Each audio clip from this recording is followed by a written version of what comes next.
everyone, I am Anchal and today I am going to present on topic budget, in which I am going to tell you about what is budget, the components of budget, objectives of budget, and at the end we will talk about the stages involved in the budgetary process in India. So let's get started. So let's just talk about the origin of budget. The word budget is derived from a French word budget meaning a leather bag. The term budget was first used in the British Parliament during 1873. So this was something about the origin of budget. Now let's move to the definition of budget. What is budget? Budget is an estimation of revenue and expenses over a specified period of time. That means budget basically talks about revenue, that is from where we will bring the money and where we are going to spend that money. So we talk about the revenue and expenses over a specified period of time. According to the Article 112 of the Indian Constitution, the union budget of a year, also referred to as the annual financial statement.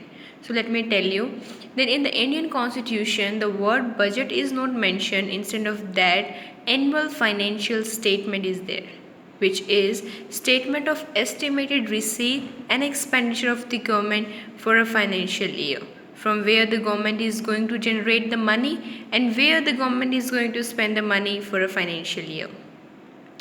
The budget is presented on February 1 every year from 2017 onwards. So, before 2017, the budget was presented in the parliament on the last day of the February. But there were two major changes that were made in 2017. One was that the date of presentation of budget was changed from last day of February to the first day of February. Now the budget is presented on February 1 every year from 2017 onwards. And the second change was that from 2017 onward, the railway budget is merged with the general budget. Before that, we used to have a separate budget for railway and a general budget. But from 2017 onwards, the budget is merged with the general budget. So this is what budget is. So these are the objectives of the budget. Objective of government budget. So the first is reallocation of resources. A budget basically helps to distribute the resources keeping in mind the social and the economic condition of the country. Reducing inequality in income and wealth. So second is that budget helps in reducing the inequalities, that is imposing tax on the elite class and giving subsidies to the poor. Third, contributing to the economic growth. The budget also contributes to the economic growth because the growth of a country is based on the amount of investments and saving a country is doing. The fourth is bringing economic stability. The budget basically focuses on avoiding the business fluctuations so that we can have a financial stability in the country. Fifth, managing public enterprises. There are some industries which are meant for the welfare of the people, so the government need money to manage those public enterprises. And the last is reducing regional differences. The budget also aims to reduce the regional differences by promoting the investment in the underdeveloped areas. So now let's move to the next. Now we will talk about the components of budget. What does a budget consist of? So the government budget basically divided into revenue budget and capital budget. Revenue budget consists of revenue receipts and revenue expenditure. Capital budget consists of capital receipts and capital expenditure. So in the next slide, I'll explain this one by one. So first of all, budgetary receipts. We will talk about there are two types of budget receipts, that is capital receipts and revenue receipts. So first of all, let's talk about capital receipts. Capital receipts either creates a liability or reduces an asset. So what does this mean? First of all, liability is something which we have to pay back. So the capital receipts either they create a liability or reduces an asset of the government. For example, if the government is borrowing money or taking loan from the banks, then the government is liable to pay back that money to the bank. So, this is under the capital receipts because it is creating a liability for the government. And the second is revenue receipts. Revenue receipts neither creates a liability nor reduce any assets. So what does this mean? If let's just talk about an example. The money which we are paying to the government in form of taxes comes under the revenue receipts. The government is getting money, but the government is neither creating any liability for himself and neither they are reducing any asset. So the text and the non-text are under the revenue receipts. So these were the two receipts which come under the budget, capital and revenue. So now we will talk about the budget expenditure. The expenditure is also divided into two parts, that is capital and revenue. Under capital, the cash spent on investment in business. Example, plant and machinery, factory buildings, IT system, distribution equipment, fixtures and fitting. In this, the government is investing and creating assets for themselves, like they are spending money on roads, transport, all these come under the capital expenditure. And the other one is revenue expenditure, the cash which is spent day to day operations. Example, raw material, energy cost, wages and salaries, marketing cost, office administration. So under this, the government is making expenditure to pay salaries to the government employees, and we can say teachers. All these come under the revenue expenditure.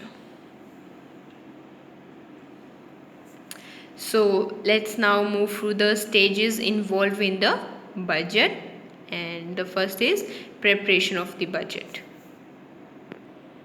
So the budget contains three types of accounts. First, actual for the preceding year. Second, revised budget estimate for the current year. And third, budget estimate for the coming year.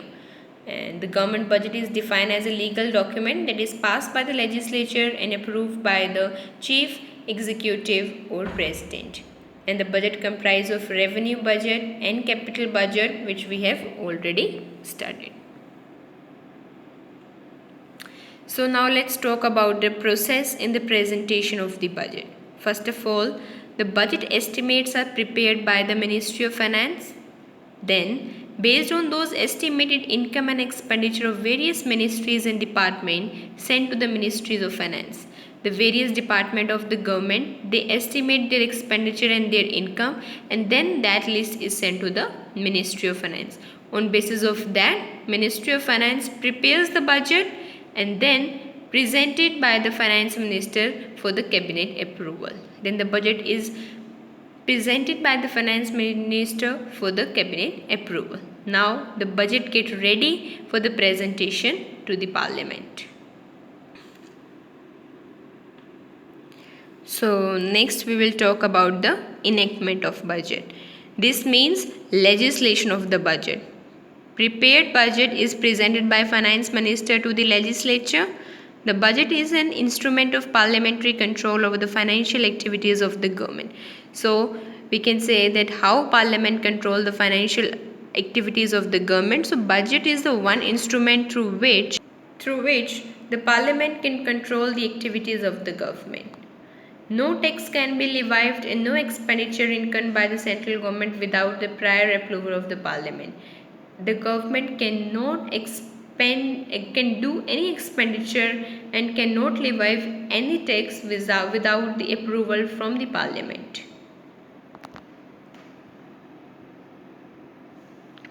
Now we'll talk about the steps in the enactment of the budget. So the first is presentation to the parliament. The budget is presented in the parliament on the first day of February. Then there will be a general discussion on the budget, and then there will be a voting of demand for grant. What is demand for grants?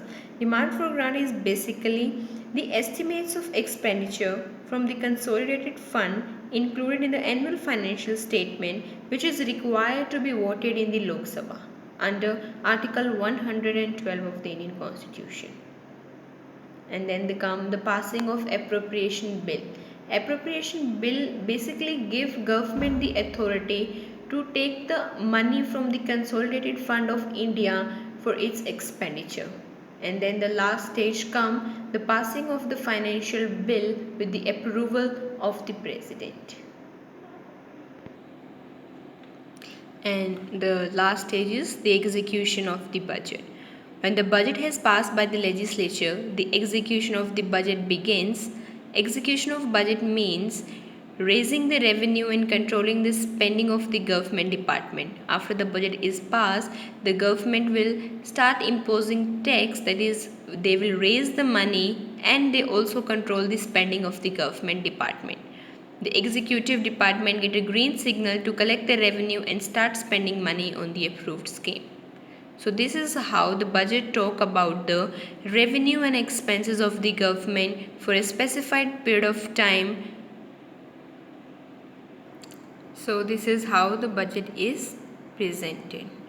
And there are also specific committees which are also constituted by the parliament to ensure the proper control over the public expenditure.